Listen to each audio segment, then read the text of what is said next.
Bismillahirrahmanirrahim. Assalamualaikum warahmatullahi wabarakatuh. Alhamdulillahilladzi ahallani wa masyyi'a wa nadaba ilaihi. Asyhadu an la ilaha illallah wa la syarika lah. Wa asyhadu anna Muhammadan abduhu wa rasuluh. Allahumma shalli wa sallim wa barik ala sayyidina wa habibina wa syafi'ina maulana Muhammad wa ala alihi wa sahbihi wa man tabi'ahu amma ba'd. ولا تعالى بكتاب الكريم أعوذ بالله من الشيطان الرجيم بسم الله الرحمن الرحيم وأنكم الأيام منكم والصالحين من عبادكم وإمائكم يكونوا فقراء يغنيهم الله من فضله والله واسع وقال رسول الله صلى الله عليه وسلم خير النساء امرأة إذا نظرت إليها سرتك وإذا أمرت أطاعتك وإذا غبت عنها حفظتك في مالها ونفسها. Pertama-tama yang kami hormati Kepala KUA Kecamatan Babakan Madang serta staf dan jajarannya, juga yang kami hormati seluruh rekan-rekan penyuluh se-Kecamatan Babakan Madang. Ya, alhamdulillah sebagian sudah bisa menyampaikan beberapa wejangan atau nasihat pembinaan pranikah dan keluarga atau pembinaan perkawinan, bimbingan perkawinan. Juga yang kami banggakan seluruh calon pengantin baik laki-laki maupun perempuan. Ya, alhamdulillah semua dalam keadaan sehat walafiat. Semua sehat ya semuanya. Semangat. Jadi pembinaan ini wajib dilaksanakan menjelang atau menuju suatu pernikahan dan rumah tangga, karena sebagai bahan persiapan atau bekal yang harus dimiliki. Ya, jadi pembinaan ini sangat penting sekali. Di dalamnya banyak sekali ilmu atau motivasi untuk menjalankan pernikahan dan rumah tangga.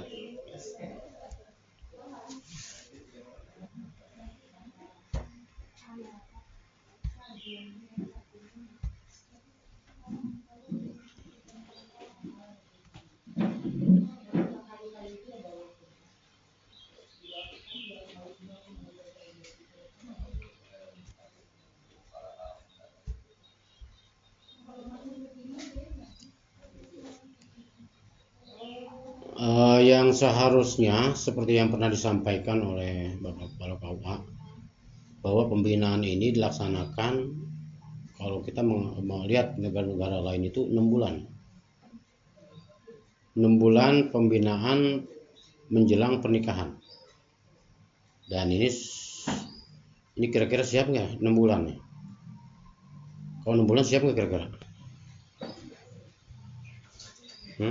6 bulan pembinaan pranikah dan keluarga pembinaan menjelang pernikahan. Kira-kira siap ini? Nah, nyengir semuanya nih. Ya, pernikahan udah tinggal 4 hari lagi pembinaan.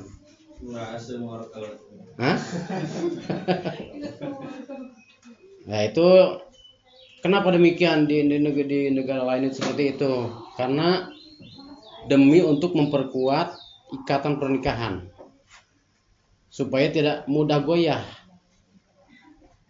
Karena kan gini, pernikahan itu kan dilaksanakan bukan hanya sebentar. Artinya pernikahan dan keluarga rumah tangga itu bukan dilaksanakan untuk sebentar, bukan seminggu, 2 minggu, 9 bulan, atau setahun 2 tahun. Dan itu perlu ilmu, perlu bekal supaya kuat ikatan pernikahan dan keluarganya untuk bisa saling mengerti, bisa saling membangun, ya, di antara kedua belah pihak yang beda karakter, beda kepala, beda pikiran. Itu kan susah menyatukan dua kepala dan pemikiran yang berbeda, itu kan susah. Perlu ilmu, perlu perlu bekal. Makanya di negara lain itu dilakukan bisa sampai 6 bulan. Ini mah baru beberapa jam, baru 2 jam kayaknya udah gelisah banget pengen pulang. Sedangkan pernikahan bukan main-main. Pernikahan itu dilakukan dijalankan untuk seumur jagung, seumur hidup. Ya, seumur hidup, hanya kematian yang memisahkan. Jangan main-main pernikahan, ya. Karena menyatukan dua kepala, dua pemikiran yang berbeda itu susah. Butuh ilmu, butuh bekal yang banyak. Ibarat kita akan menuju bepergian menuju suatu tempat yang jauh, yang nggak akan kembali lagi ke awal. Berarti kita harus bawa bekal yang sedikit atau banyak. Banyak. Nah, jangan baru beberapa jam udah gelisah kan pulang, padahal pulangnya ngapain? Paling ngebasuh. Siap ya. Dan ini nggak mungkin bisa disampaikan secara keseluruhan. Ya, itu. Ya, pembinaan ini atau jangan ilmu yang dibutuhkan oleh kalian semua sebagai calon pengantin yang nggak sedikit dan nggak cukup ketika saya jejelin semuanya. Tahu jejelin tuh? Bahasa Sunda jejelin. Disuapin semuanya lah, nggak mungkin. Ya, yang ada keluar lagi. Tuh ya. Kita masuk ke materi tentang pernikahan. Apa itu nikah? Nikah yang akan dilaksanakan itu harus berdasar pada 2 aturan. Satu, kita mengacu kepada aturan negara, karena kita berada di negara Indonesia, harus sesuai dengan aturan yang berlaku di Indonesia. Kalau nggak mengikuti aturan yang berlaku di Indonesia, berarti kita ilegal, ya, ilegal, harus sesuai dengan aturan. Di antaranya aturan yang mengatur tentang itu, di sini ada Undang-Undang Nomor 16 Tahun 2019 di dalamnya mengatur tentang usia. Ya, usia pernikahan itu yang dibolehkan undang-undang itu adalah usia 19 tahun. Ini udah cukup semuanya nih? Udah cukup belum nih? Jawab, ntar. Kalau belum cukup pulang lagi nih.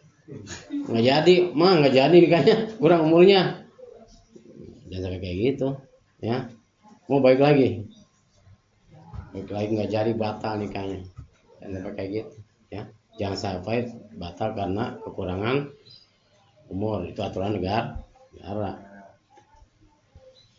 Usia 19 tahun baik laki-laki maupun perempuan. Kalaupun kurang, itu harus ada proses lagi ke pengadilan agama. Tahu pengadilan agama? Ini orang mana-mana rata-rata nih laki nih. Orang luar Bawakan Padang ada nggak? Jawi.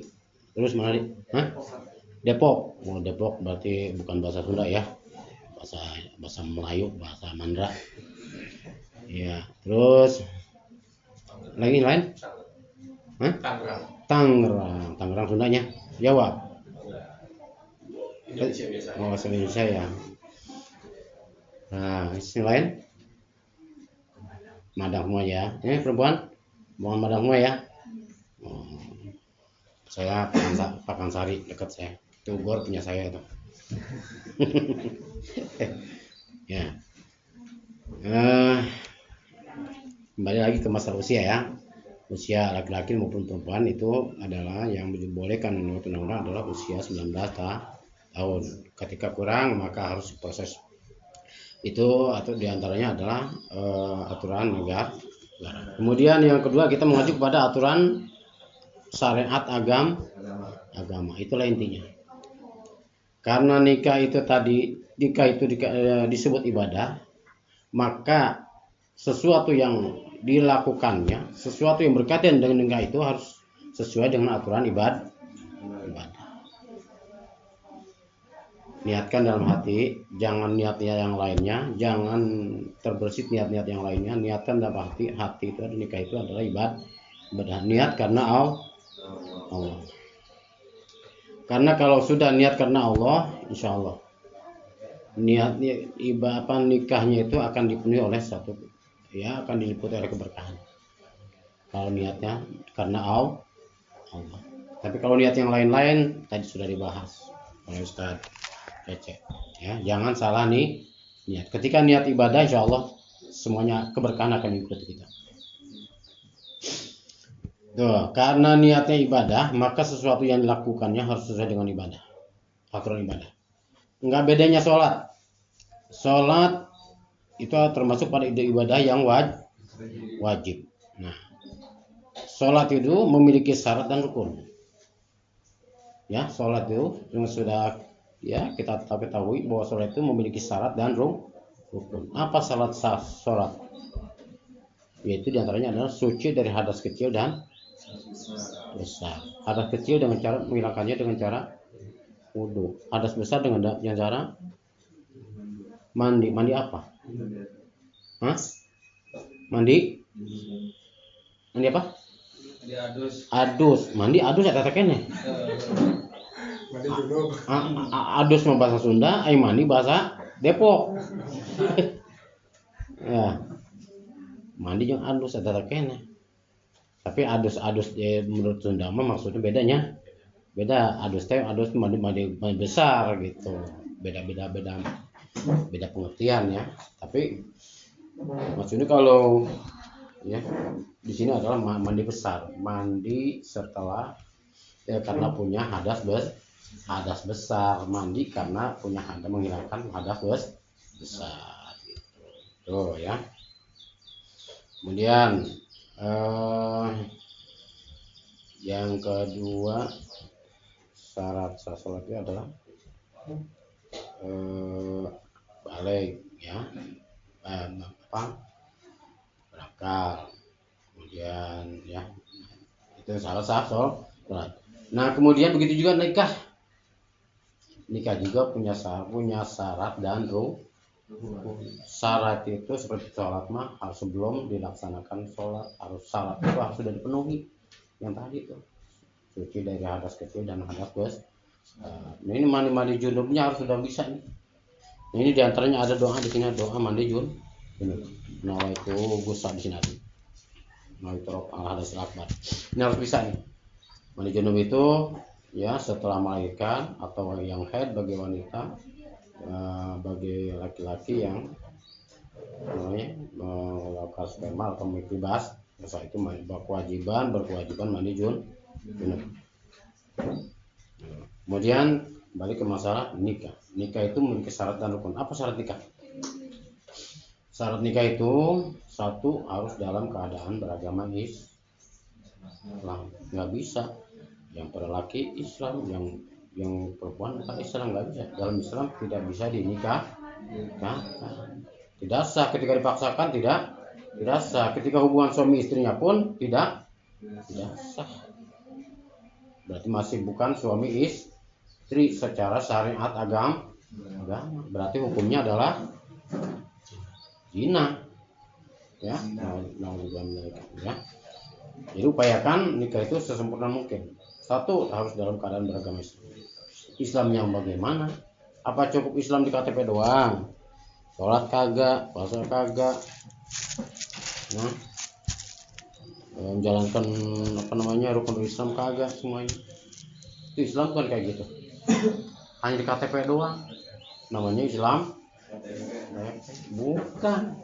Islam itu harus betul-betul Islam, betul-betul. Jadi ketika ingin menyempurnakan pernikahan,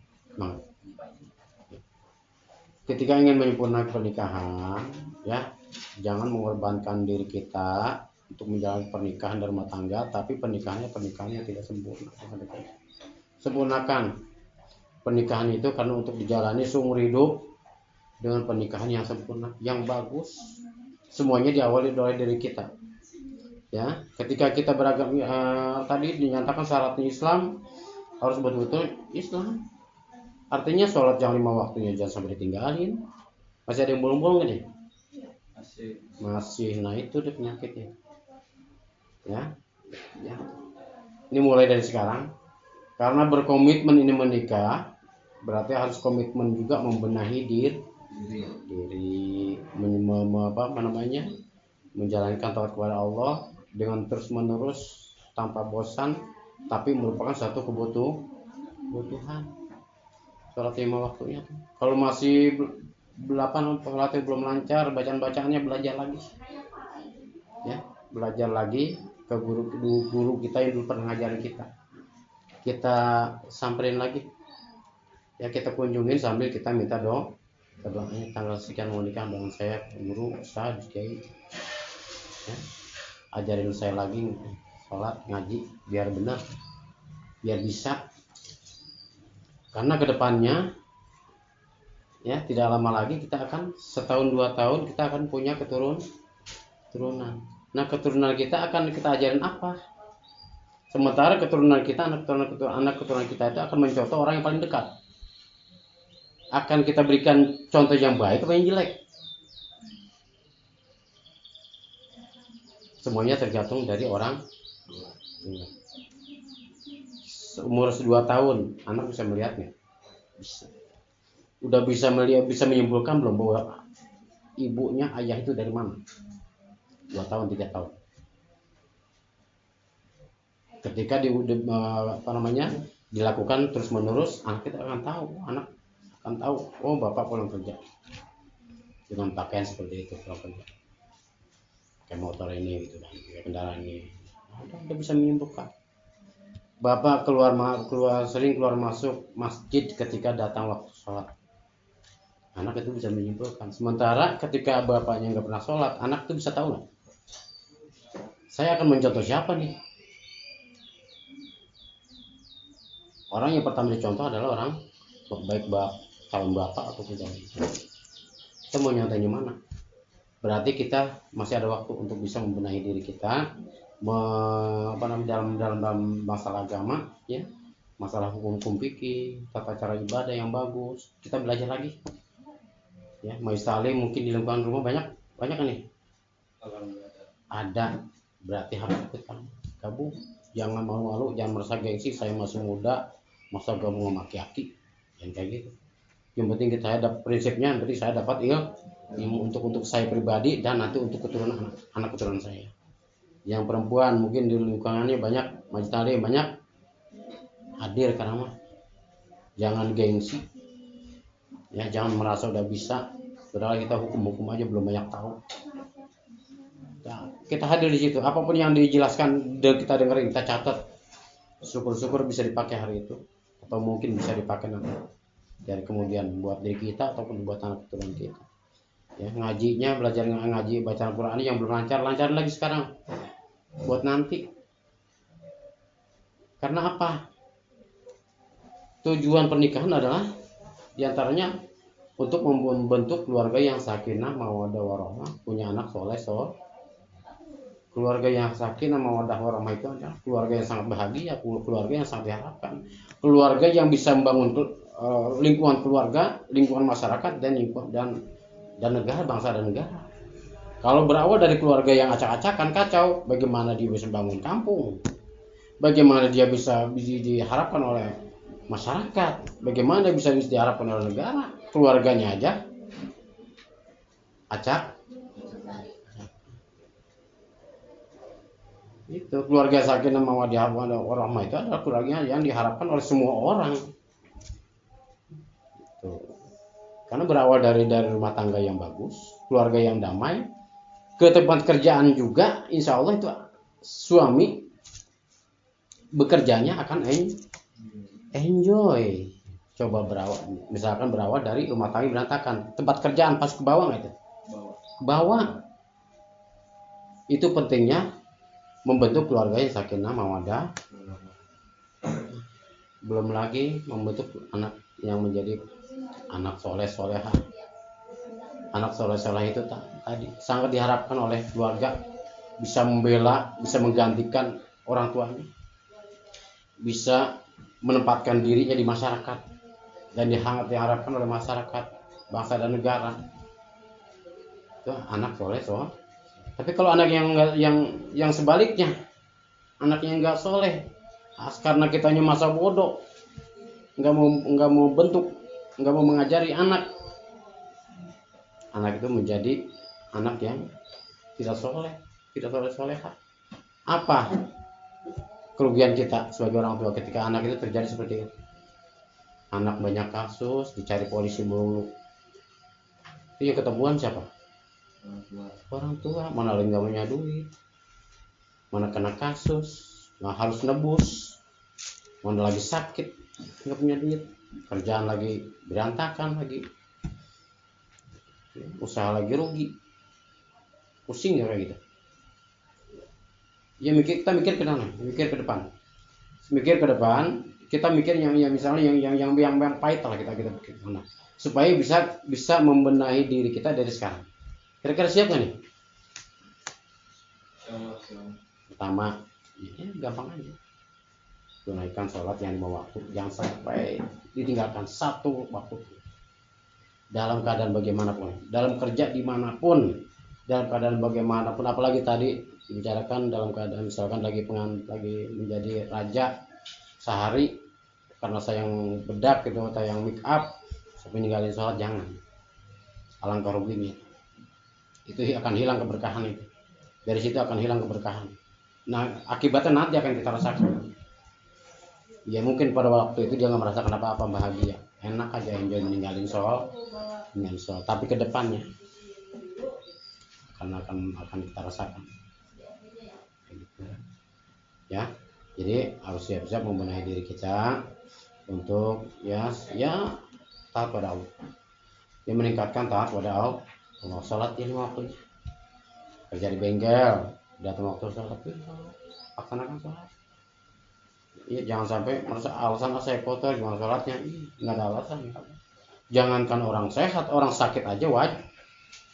Orang sakit aja wajib. Yang sakit bisanya tidur ya tidur, sholat baru tiduran, celentang atau miring.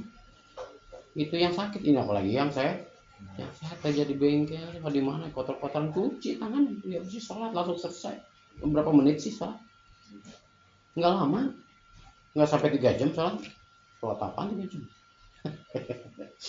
Nggak ada, paling nggak apa yang 10 menit. Nggak lama nggak sholat. Enteng. Yang rutin itu apa? Yang berat itu karena nggak biasa. Ya, karena nggak biasa atau karena ya mencari alasan sendiri.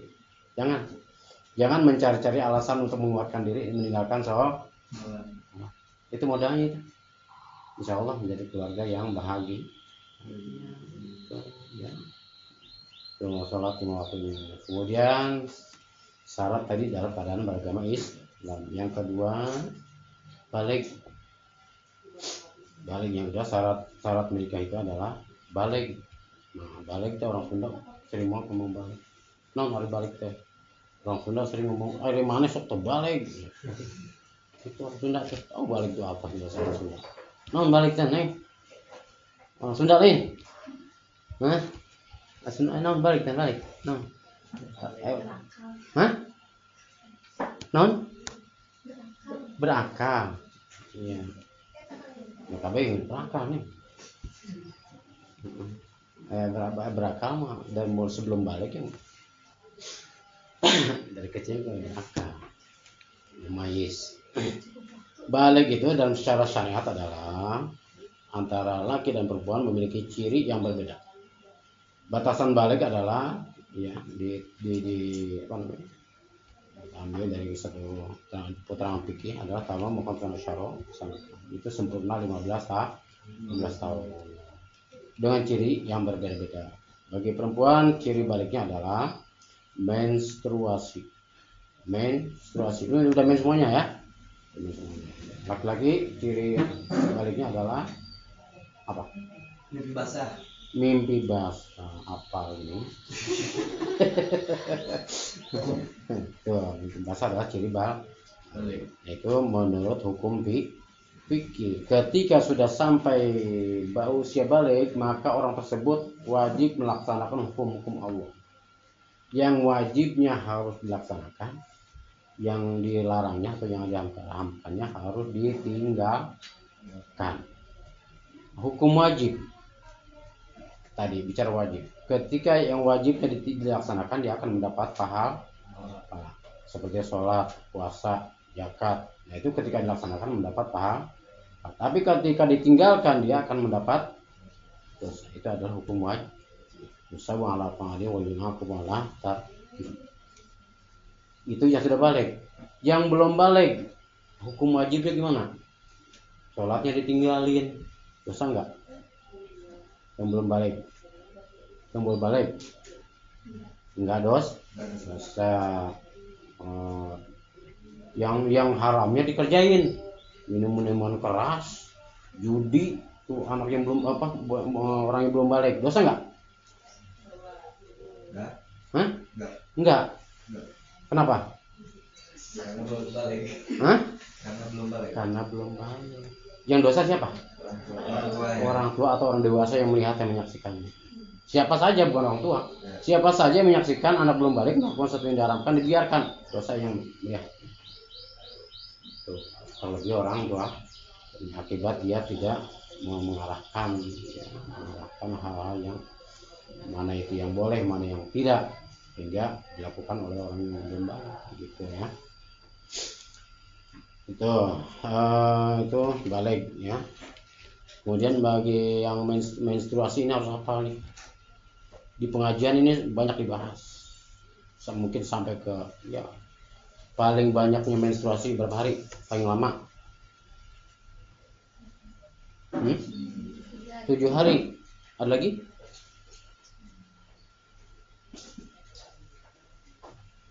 Ada lagi? 15 hari. Dari mana itu? Normal 7 hari. Ya. Kalau 15 hari sudah termasuk istiadah. Kalau 15 hari, lebih dari 15 hari ya. Lebih dari 15 hari adalah masuk kepada istihadah. Jadi begini semuanya, bahwa menstruasi ini laki juga perlu tahu ya. Perlu tahu bahwa menstruasi bagi wanita bukan laki-laki. Ya, menstruasi paling lama adalah 15 hari. Ini perlu tahu. Supaya nggak jadi alasan buat ini ya, supaya jadi alasan buat perempuan. Benar-benar lihat aja sendiri. Itu ya. 15 hari. Nah, kalau lebih dari 15 hari itu masuk kepada istihadah. Dalam 15 hari itu perempuan boleh meninggalkan yang wajibnya. Sholat nggak boleh. Bukan meninggalkan, artinya nggak boleh sholat, nggak baca Quran, nggak boleh puasa, ya. Tuh bagi perempuan yang ketika lebih dari 15 hari maka itu masuk ke dalam istihadah, artinya bukan darah haid. Lebih dari 15 hari maka dia meskipun dalam keadaan keluar darah itu wajib melaksanakan sholat. Lebih dari 15 hari dia mandi junub, kemudian laksanakan sholat meskipun itu keluar darah, tapi harus disumpah pakai naon ya teman, harus ditutup.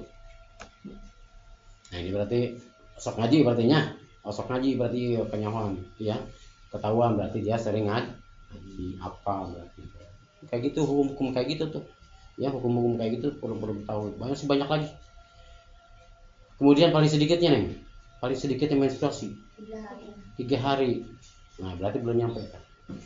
Ngajinya belum nyampe, masih ada lagi bahasan yang lebih detail lagi ya, perlu tahu. Jadi insya Allah di pengajian kalau sering ngaji insya Allah ketemu baik laki-laki ataupun perempuan ngajinya kamu ya, ikuti ngaji kan, ikuti pengajian terkait dengan hukum. Paling sedikitnya menstruasi bagi wanita adalah 1 tetes. Paling yang sudah merasakan paling 1 hari ya, atau 2 hari 3 hari gitu kan ya.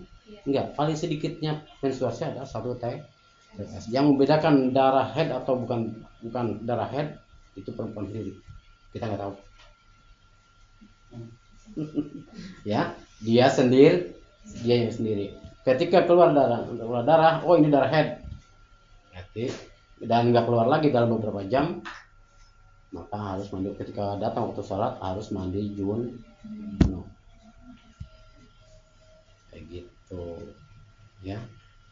Kotoran 1 tetes ya, 1 tetes buat tuh. Kemudian lanjut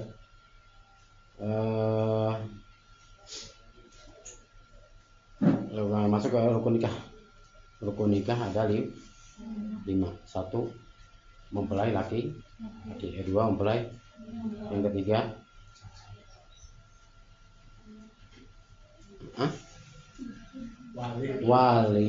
wali apa? Wali murid. Wali nikah. 4 2 orang saksi. Kelima berapa nih? Jangan sampai nggak apa nih. Tolong rukunnya belum cukup, belum can mahi nggak sediderkeun. Karena nggak taunya udah jalan aja nih ke pernikahan, jalani pernikahan. Padahal itu belum cukup rukunnya. Berarti ketika tidak cukup rukunnya, hukum pernikahannya tidak. Ulangi, rukun nikah ada 5. 1 mempelai laki-laki, yang kedua mempelai perempuan, yang ketiga wali, yang 4 saksi, yang kelima jangkau. Ini sama semuanya, harus dalam yang 4 ini orang semuanya nih. Kalau 5 mau ucapan, yang keempat ini adalah orang semuanya isinya. Mempelai laki-laki, perempuan, kemudian wali, kemudian saksi. Ini syarat-syarat sama semua, harus dalam keadaan beragama mempelai laki-laki, perempuan, kemudian wali, 2 orang saksi, harus dalam keadaan beragama Islam. Kemudian baligh, berakal, adil, gitu ya, buat saksinya ya.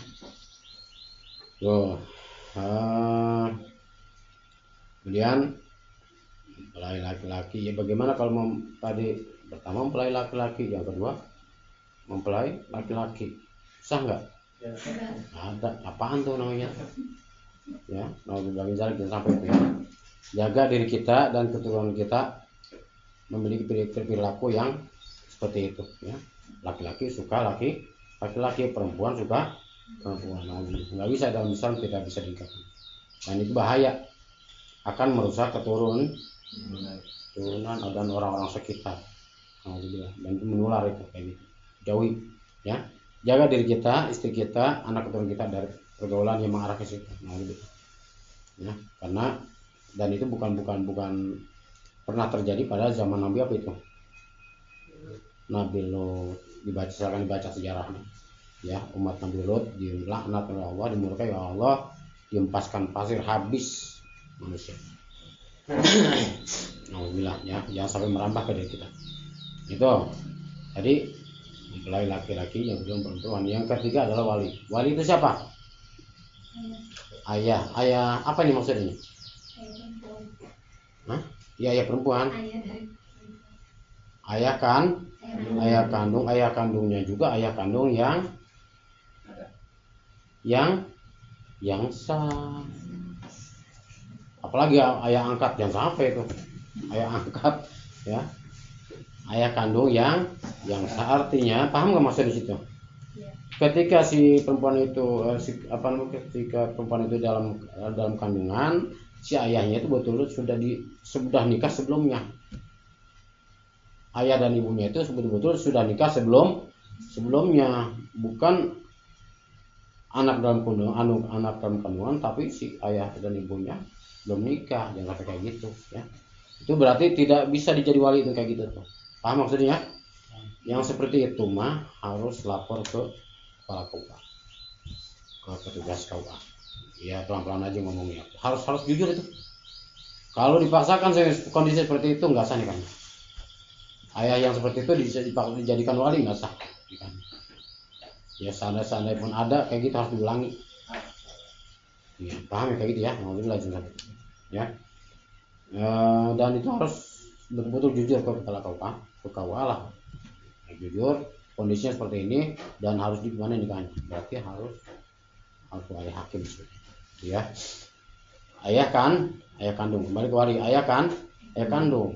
Kemudian ayah kandung udah nggak ada, meninggal ataupun susah ditemukan lagi ke ayah kandung. Ada selanjutnya adalah digantikan dengan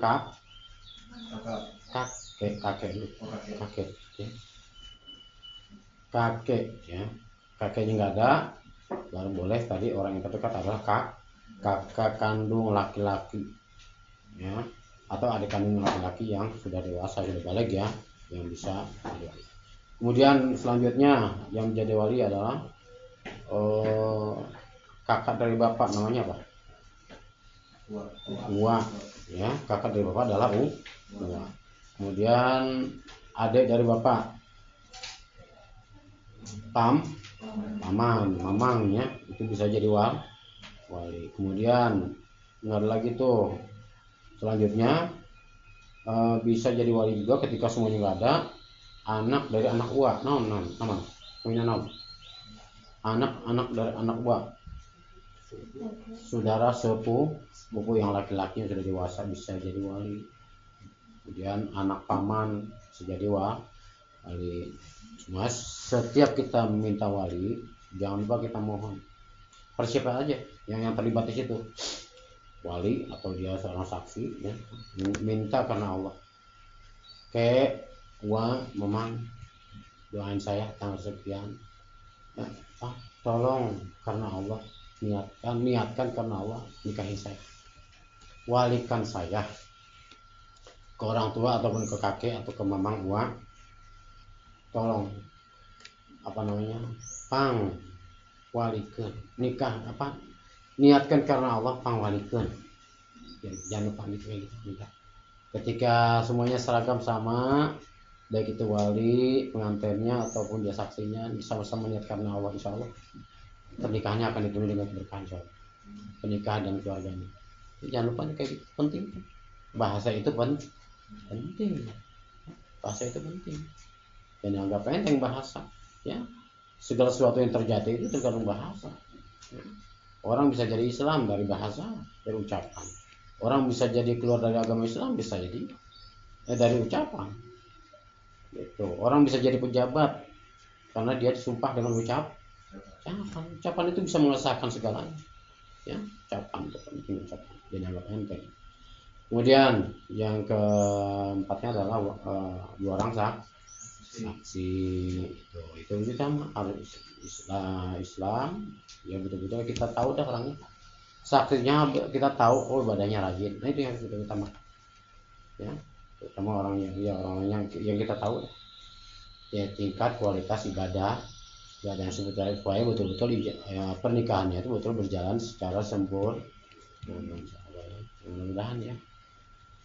Masih banyak banget yang harus sampaikan, jadi belajar lagi ya, ngaji lagi. Saya nggak bisa nyampaikan secara ini, nggak cukup waktu. Ini juga udah mepet, udah saja. Dan selanjutnya ini dibuka, silakan dibaca sama-sama. Dibuka semua ini.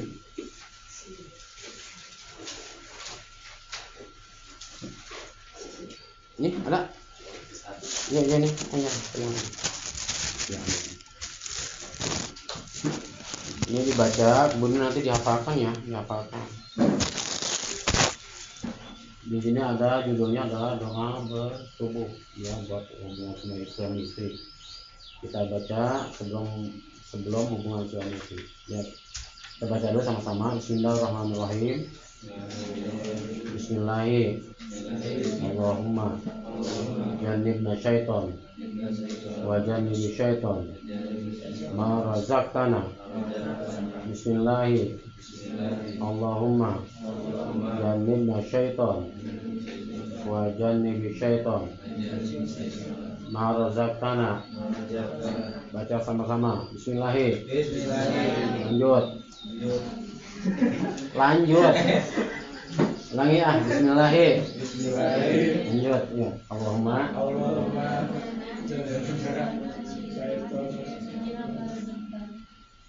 jannibi syaitan maradatan. Ini udah bahasa baca Arabnya udah lancar belum nih? Wah, benar-benar kudu ngaji lagi nih. Kudu ngaji Iqra lagi kalau sampai nggak bisa baca ini nih.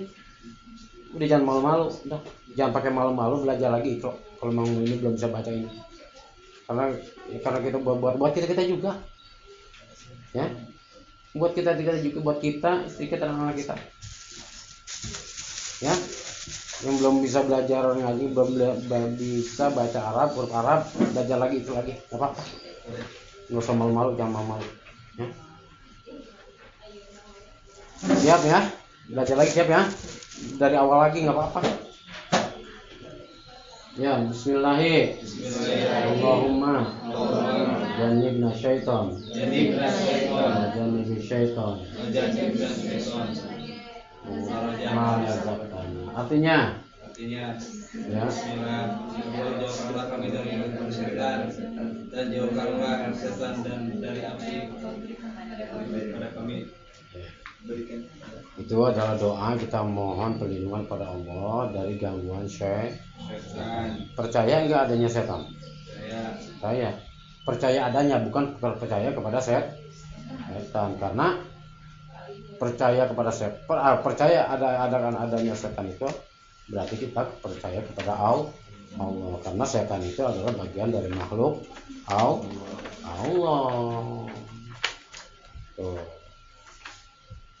Tapi kita harus menghindar dari gangguan setan, karena setan itu adalah makhluk yang halus, ya, bisa berjalan di mana saja, termasuk ya, setan itu berjalan di aliran darah kita, termasuk sperma yang akan kita ya salurkan ke istri kita. Itu ketika setan bercampur di situ, maka jangan disalahkan ketika anak memiliki sifat mirip-mirip. Jangan sampai gitu, ya. Ya, jangan disalahkan anak waktu bikinnya nggak baca dong. Tuh. Kemudian lanjut paling bawah, doa mandi junub ini kudu apa nih? Orang yang sudah balik harus apa nih? Doa mandi junub. Ya, judulnya. Ya, baca sama-sama. Bismillahirrahmanirrahim. Nawaitu doa Adatul Akbar Jami Abadani Alhamdulillah Ta'ala. Baca sama-sama. Nawaitu.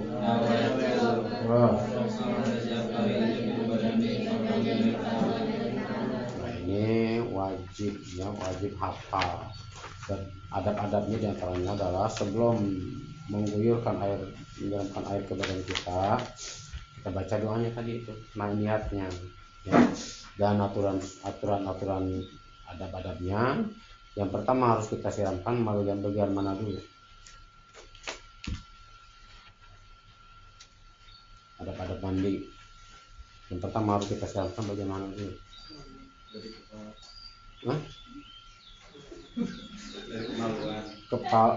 Dari kemaluan.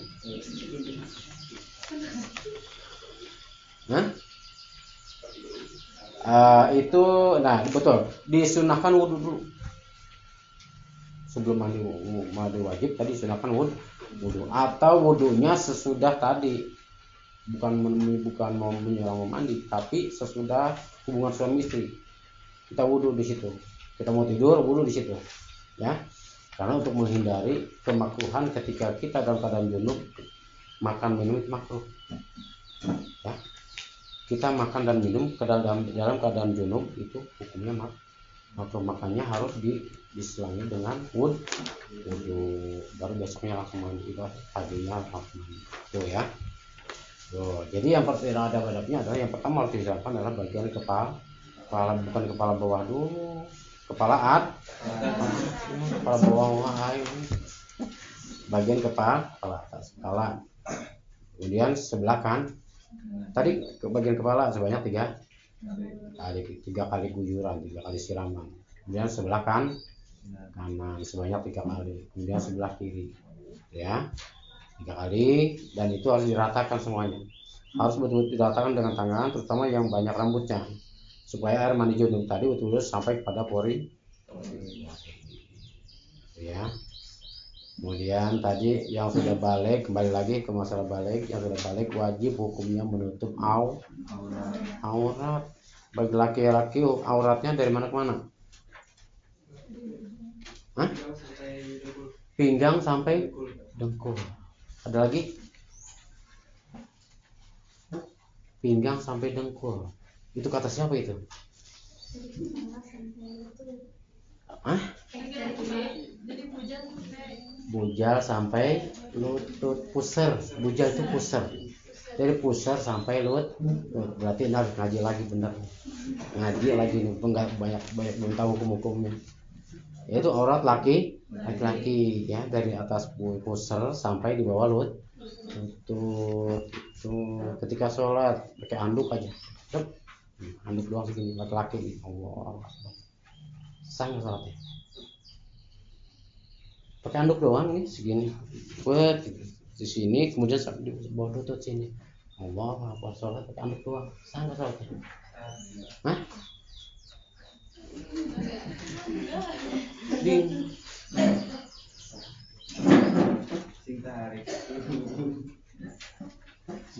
Sah nggak sholatnya? Ini hukum, belajar mikir nih tentang hukum nih. Ya. Nanti insya Allah kedepannya termotivasi lah untuk belajar hukum-hukum agama. Bagaimana bisa sholat, ibadah bisa diterima, sementara orang yang ibadah itu nggak tahu hukum. Sementara ibadah diterima itu harus tahu ilmu. Ditolak kan orang yang nggak tahu ilmu bisa ibadahnya. Ya, ngaji lagi. Banyak rumah pengajian ya. Ngaji kan ngaji. Ya, itu aja udah nggak tahu. Ya, sah nggak sholatnya? Pakai anduk kedua. Laki-laki anduk anduk Allah. Anduk doang sholatnya lucu. Sah nggak tapi sholatnya? Enggak. Hah? Sah. Kenapa tuh? Karena menutupi pusar sama lutut. Karena menutupi aurat tadi, pusar di atas pusar sampai di bawah. Bagi laki-laki, perempuan beda lagi. Entong pakai anduk entong perempuan entong bisa kemana-mana ya. Perempuan mah batasan auratnya adalah dari kepala atas kepala. sampai Kalau atas kepala rambutnya kemana-mana, panjang. Rambut aurat bukan? Rambut aurat bukan? Berarti dari ujung rambut sampai ujung kaki kecuali muka dan telapak tangan. Seneng nggak ngaji hukum kita?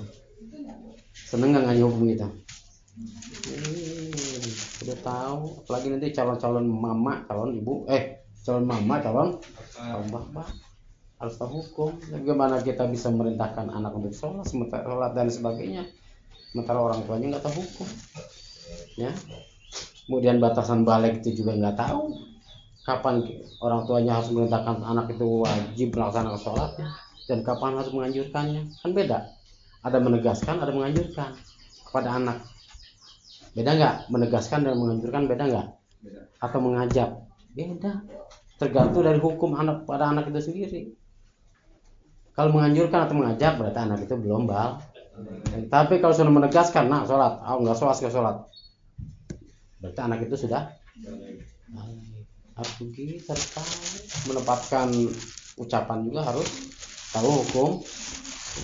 Bagaimana kita bisa mendidik anak, kita harus tahu hukum. Siap ngaji, siap? Mudah-mudahan ya dengan kesiapan kalian semuanya yang menjadi keluarga yang sakinah mawaddah warahmah, punya anak saleh-salehah, proses pernikahan dan segala urusannya dimudahkan oleh Allah Subhanahu wa taala. Sekian dari kami, kurang lebihnya mohon maaf dan kurangnya banyak. Ya, kurangnya banyak. Mohon maaf. Dan kami tutup. Wassalamualaikum warahmatullahi wabarakatuh.